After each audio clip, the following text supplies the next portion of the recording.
তাহলে স্ট্রোকে ক্লিক করা মাত্র স্ট্রোকের প্যানেলটা এদিকে চালু হয়, এইরকম জায়গাতে আছে। আমরা এখান থেকে নিয়ে কাজ করব। যারা আমার দেওয়া ওয়ার্ক স্পেস ব্যবহার করতেছি তারা হয়তোবা দেখেছি যে এই যে এইখানে মাঝখানে স্ট্রোকটা আছে, ঠিক আছে। আমি এটাকে টেনে বের করলাম। যখনই একটা টেনে বের করি জিনিসটা স্বাভাবিক অবস্থায় আর থাকে না, এর মধ্যে নিয়ে যাইতে হইলে এটাকে টেনে আবার যদি এর মধ্যে নিয়ে আসি, যে নীল দাগ আসছে, তাই না, তার মানে এর মধ্যে এটা ঢুকে গেল। এইভাবেও করতে পারি। আর এমনিতেও যদি এটা ডিলিট হয়ে যায়, পাচ্ছি না, তাই উইন্ডোজ থেকে তো পাবোই। আর কোনোটা দেখা যাচ্ছে পাওয়া যাচ্ছে না, অনেকের দেখি যে কালার গায়েব হয়ে গেছে। এইরকম যদি সমস্যা হয় যে ওয়ার্ক স্পেস পাওয়া যাচ্ছে না, আমরা সিম্পলি এই ওয়ার্ক স্পেসের এখানে যাব, ক্লিক করব, রিসেট, যেই ওয়ার্ক স্পেস আছে সেইটাকে রিসেট করব। আমি রিসেট দিলাম। প্রত্যেকেরই নিজের ব্যাচের নামের সাথে ওয়ার্ক স্পেস থাকে, যে আমার ওয়ার্ক স্পেসটা রিসেট করলাম, সব চালু হয়ে গেল, ঠিক আছে। এই মাঝখানে অ্যাজ ইউজার স্ট্রোকটা দেখা যাচ্ছে, তাহলে স্ট্রোকটাকে এই যে টান দিলাম, দেখতে পাচ্ছি।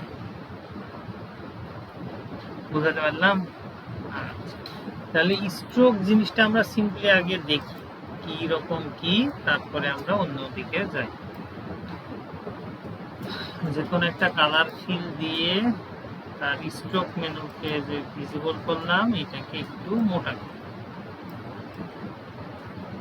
এখান থেকে মোটা করতে পারি অথবা এই জায়গা থেকেও মোটা করতে পারি। তাহলে এইটার নাম হচ্ছে ওয়েট। ওয়েট মানে এই প্রশস্ততা, ঠিক আছে। আমরা কতটা মোটা বা চিকন করতে চাচ্ছি, এটাই হচ্ছে এর ওয়েট, বুঝলাম? আচ্ছা, আর আমরা এই অ্যালাইন স্ট্রোকটা গতদিন দেখেছি, ইনসাইড, আউটসাইড আর সেন্টার। আমরা এই সেন্টারে রেখে কাজ করব। এখন এই প্রথম অপশনটা হচ্ছে ক্যাপ। এই ক্যাপটা কিভাবে দেখা যায়? এইখানে ক্যাপ আমরা দেখতে পাবো না। একটা যদি লাইন টানা হয়, যে লাইনে একইভাবে স্ট্রোকটা আসতেছে, এই লাইনের মাথায় পয়েন্টেড হয়ে যে অংশগুলো থাকবে, সেইটা কিভাবে থাকবে, এটাই হচ্ছে ক্যাপ। এই যে পাতের মাথায় স্ট্রোকের মাথা সমান হয়ে আছে, তাই না, এটাকে বলা হয় বাট ক্যাপ। এটার নাম হচ্ছে but cap, BUTT, but cap. এইরকম সিস্টেমটা হচ্ছে বাট ক্যাপ। বাট ক্যাপ নামটা লিখে দিই।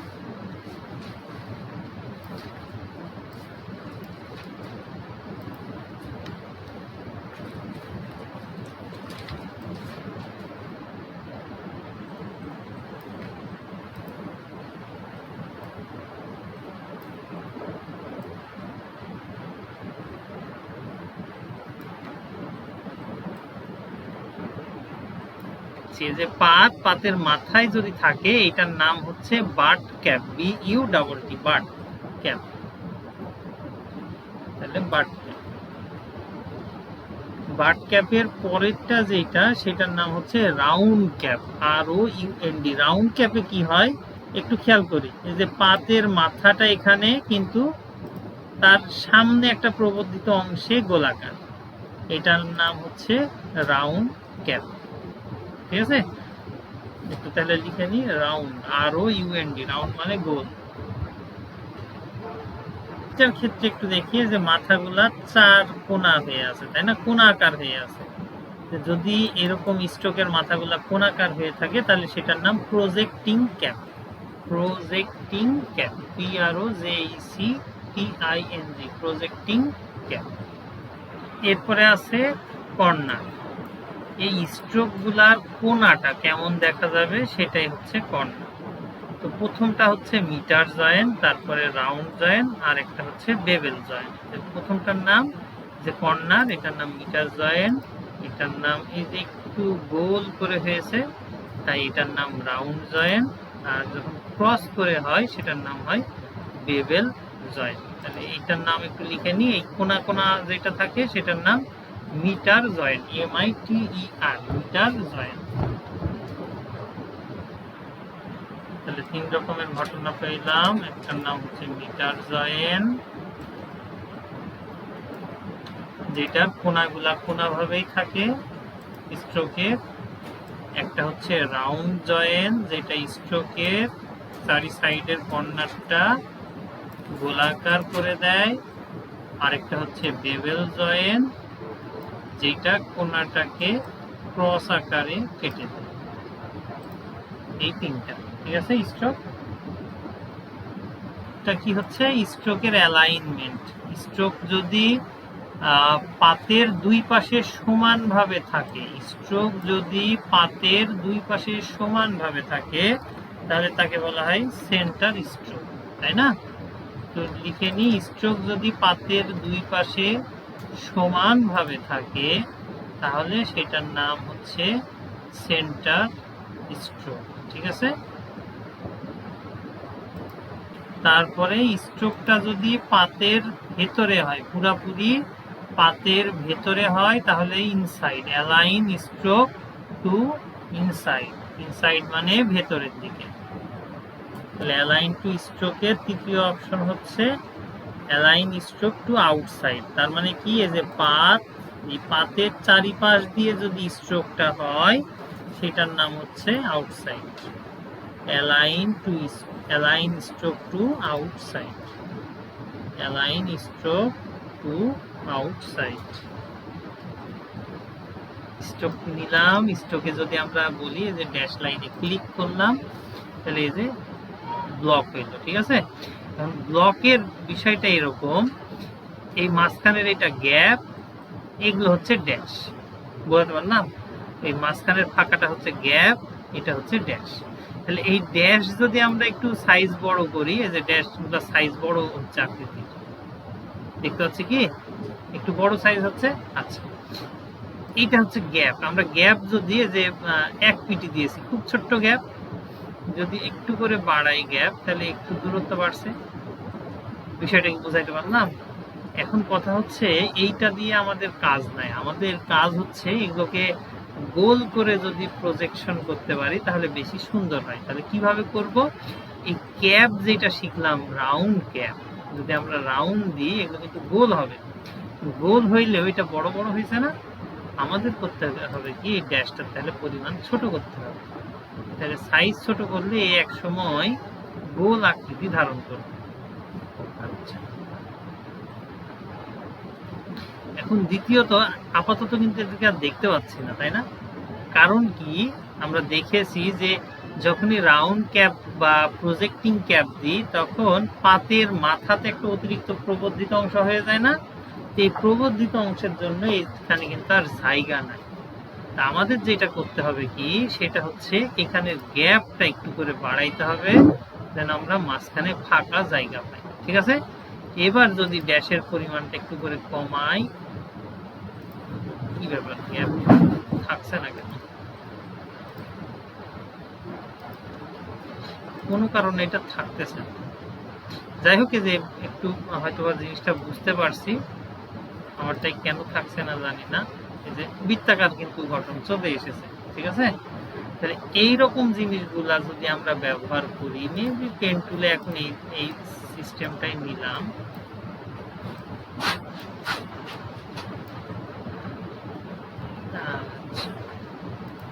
একটু খালি গ্যাপ দিয়ে দিতে হবে, বিষয়টা কি বুঝাইতে পারছি? হ্যাঁ, আচ্ছা। এখানে এই ইয়াটা কেন রাখতে পারছে না আমি বলতে পারবো না, গ্যাপটা হয়তো বা কোনো কারণে অ্যাডজাস্ট হচ্ছে না। তো বিষয়টা কি বুঝাইতে পারলাম? তো এগুলোই আমরা আরেকটু কিছু, যে ইউনিফর্ম শিখলে আরেকটু জিনিস ভালো বুঝবো। তো আপাতত এই ড্যাশ লাইনটা কি বোঝা গেছে? হ্যাঁ, আচ্ছা, যদি 4 কোণা ব্লক দিতাম, এটা না দিয়ে 4 কোণা ব্লক, তাহলে 4 কোণা ব্লক দিতে হইলে এখানে কি করতে হবে, ক্যাপটা বাট ক্যাপে রাখতে হবে। অতঃপর কি হয়েছে, ওয়েট 14 আছে, তার মানে এটা ড্যাশের সাইজটাও 14 দিয়ে দিলে অটোমেটিক 4 কোণা হয়ে যাবে, দৈর্ঘ্য প্রস্থ সমান। বোঝাতে পারছি কি? আর গ্যাপ আমি যতটুকু মন চাই দিলাম, ঠিক আছে। দ্বিতীয়ত, এই জিনিসটা এগুলোতে যখন আমরা ইমপ্লিমেন্ট করব, আমরা আইড্রপার টুল কতদিন দেখলাম, এই আইড্রপার টুল নিলে কিন্তু এগুলোতেও কাজ করে, মানে স্ট্রোককেও সে কপি করতে পারে। এখন আমরা এখানে যে স্ট্রোকটা নিয়েছি, এর কোণাগুলা দেখতে পাচ্ছি বোধহয় ভাঙ্গা ভাঙ্গা, দেখতে পাচ্ছি না? এইটার কারণ হচ্ছে এই জায়গাতে আমরা কি বলে অ্যালাইন করছি কিভাবে সেইটা বিষয়। অর্থাৎ এখানে হয়তো বা ছবিতে দেখছি যে কর্নার গুলো ভাঙ্গা ভাঙ্গা দেখতে পাচ্ছি। এইটার কারণ হচ্ছে এই ড্যাশের যে সাইজ সেটাকে সে প্রিজার্ভ করে, মানে রেখে দেয়, তাই এটা এরকম। যদি আমরা এই অংশটা দিয়ে দিই, অর্থাৎ সে ড্যাশের ইয়াটাকে অ্যালাইন করে দিবে কর্নারের সাথে, যদি এইরকম করি তাহলে এর চারিদিকে সমান করে যেইভাবে সাজানো লাগে সাজাই নিচ্ছে। কি করতেছে, ভিতরে গ্যাপ গুলা কম বেশি করে জিনিসটার পরিমাপ ঠিক করে দিচ্ছে। তাহলে আমরা যদি ড্যাশ লাইন দিই তাহলে চালু রাখবো এই অ্যালাইন ড্যাশের অংশটা। ঠিক আছে, এটুকু বুঝাইতে পারলাম। তাহলে এটার আপাতত ড্যাশ লাইন গুলা তুলে দিচ্ছি। স্বাভাবিক স্ট্রোক বানাই দেওয়া হইলো। এগুলোতে আমরা এখন এই পরের অংশগুলা একটু দেখব। তাহলে অপশনে প্রথমে আসে কি অ্যারো হেড। অ্যারো মানে কি তীর চিহ্ন বুঝি, তো তীর চিহ্নর একটা অংশ থাকে সামনের হেড, আর একটা অংশ থাকে টেইল অংশ, তাই না, যেটা ওই কি বলে সুতার মধ্যে লাগায় ইয়া করে। তো এখানে ক্লিক করলে সেই অংশটাই আসে। অ্যারোর একটা মাথা বাম পাশে আমরা এরকম কিছু দিতে চাই না এগুলো দিতে চাই, আমরা এখান থেকে নির্ধারণ করে দিতে হবে। মেবি আমি এইটা দিলাম, তাহলে কি হলো, এটা মাথায় আসলো। এটা কিন্তু অনেক বড় হয়ে গেছে, তাই না, বেমানান লাগছে। তাহলে এইটারে যে স্কেল অপশন আছে এটা দিয়ে আমরা একটু সাইজটা ছোট করব। তাহলে যেই সাইজে রাখলে জিনিসটা সুন্দর লাগে সেই সাইজে করে দেব। ঠিক আছে। আচ্ছা, দ্বিতীয়ত এই যে পাতের মাথাতে স্ট্রোকটা এই কি বলে অ্যারো হেডটা শেষ হয়েছে, তাই না, আমরা চাইলে যে অ্যালাইন থেকে এইটাকে পাতের মাথা থেকে দিতে পারি, অর্থাৎ পাতের মাথায় আসবে এইটা। আমরা একটু এটা দিই, বোঝাতে পারলাম। তাহলে এইটা হয়তো বেশি সুন্দর হচ্ছে, তাই না। একইভাবে একটু খেয়াল করি অ্যারো হেডের এই অংশ টেইল অংশেও আমরা চাইলে কিছু দিতে পারি। তাহলে এটা যদি তীর চিহ্ন হয় তাহলে টেইল অংশে একটা এইরকম কিছু থাকবে, তাই না। তাহলে আমরা মেবি এটা দিই। তাহলে এটাও অনেক বড়, 25%-এর কাছাকাছি নিয়ে আসা যাইতে পারে, বা যেইটা করার দরকার হয় করব।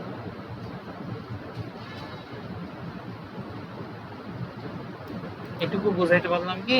আচ্ছা, একই কথা এটারও অ্যালাইনমেন্ট আমরা চাইলে, ও এটা হয়েই আছে মাথায়, ঠিক আছে, এখানে দেওয়া হয়েছে, সেটাই বোঝাতে পারলাম কি। যদি মনে হয় যে এইটা এই পাশে আর এইটাকে এই পাশে দিব, তাহলে এই যে এখানে সোয়াপ অপশন, বোঝাইতে পারলাম কি। আচ্ছা, দ্বিতীয়ত আমরা এই টেইল বা হেড অংশ বাড়াচ্ছি কমাচ্ছি, তাই না। যদি মন চাই যে আমি দুইটাকে একই সাথে বাড়াবো বা কমাবো, এইরকম কিছু করতে চাইলে এই যে এই অপশনটা লিঙ্ক, তাহলে এইটা দিলে এখন যদি আমরা একটাকে বাড়াই দুইটাই বাড়তে থাকবে। বোঝাতে পারলাম কি। তাহলে এই কয়েকটা জিনিস একটু লিখে নিই, arrow head, swap option, link option, align option. এরপরে আছে প্রোফাইল। এই প্রোফাইলে আমরা ইউনিফর্ম পাই, এইটা খুব কাজের একটা জিনিস যেটা আমরা এখন একটু দেখব। ইউনিফর্মটা মূলত স্ট্রোকটা কিভাবে আমরা ভিউ করতে চাই সেটা প্রকাশ করে। পেট মোটা, ডাম্বেল আকৃতি বা ত্রিকোণা, যে রকমই হোক, আমরা একটা নর্মাল স্ট্রোক নিই যেখানে এগুলো থাকবে না, অ্যারোগেটেড।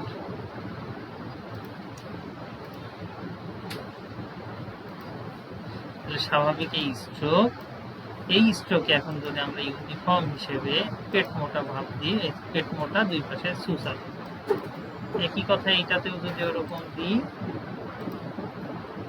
বোঝাতে পারলাম কি জিনিসটা। এইগুলো একরকম, এই জিনিসটা খুব কাছে, একদিকে মোটা আর একদিকে চিকন। এটা কোথায়, আমরা যখন অর্ধবৃত্তাকার সার্কেলের কাজ করব তখন এই ইউনিফর্মটা খুব কাজে দেবে। কিভাবে একটু দেখাই,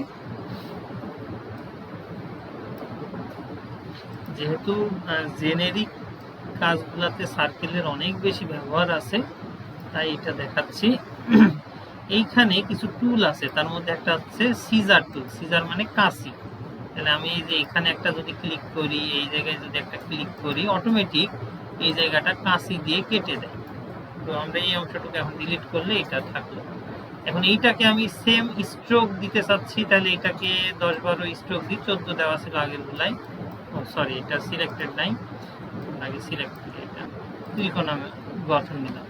এইটা কিন্তু এখনো আকর্ষণীয় লাগছে না, কিন্তু এইটাই যদি আমরা এই রাউন্ড ক্যাপ দিয়ে দিই, জিনিসটা কিন্তু একটু সুন্দর লাগে। ঠিক আছে, তো এই সাইজটাই ভালো বা পারফেক্ট তা না, কিন্তু এগুলোকে ব্যবহার করে আমরা নানা রকম জিনিস করব ভবিষ্যতে, নানা রকম জিনিস করব।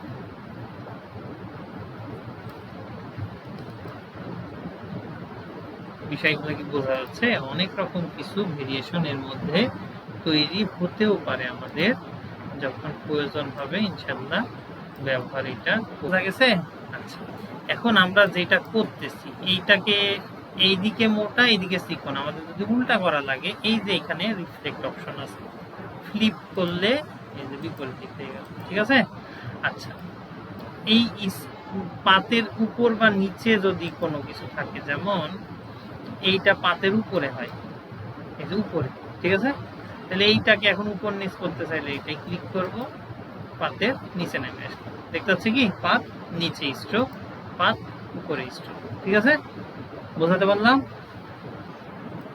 তাহলে একটা লাইন নিলাম, স্ট্রোক আছে, এই স্ট্রোক নিয়ে কাজ করার জন্য এবং তার সাথে আরো কিছু অংশের এই যে একটা টুল আছে, হোয়াইট টুল, র্যাপ, টুইল, পাকার, ব্লট, স্ক্যালো।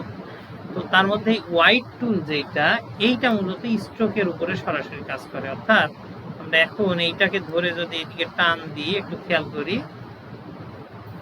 করি, এদিকে স্ট্রোকটা বড় হচ্ছে। এই জায়গায় যদি আমি একটু নিচের দিকে নামাই, জিনিসটা কিন্তু নিচে নামছে। আবার যদি মনে হয় যে এই জায়গাটুকু আমরা একটু বড় করব, বড় করতে পারি, হতে পারে এই জায়গাটুকু আবার চিকন করলাম, মাঝখানে আবার একটা ঢেউয়ের মতো তৈরি করলাম। সেটা কি বুঝাইতে পারছি? হ্যাঁ, তাহলে স্ট্রোকের উপরে কাজ করে এই লাইনে এই একটা জায়গা, সেটার নাম হচ্ছে হোয়াইট টুল। হোয়াইট টুল, এটা আমরা কিছুক্ষণ আগে এই বৃত্তটাই দেখাইছিলাম, সেই বৃত্তটাই এখানে করে দেখাচ্ছে।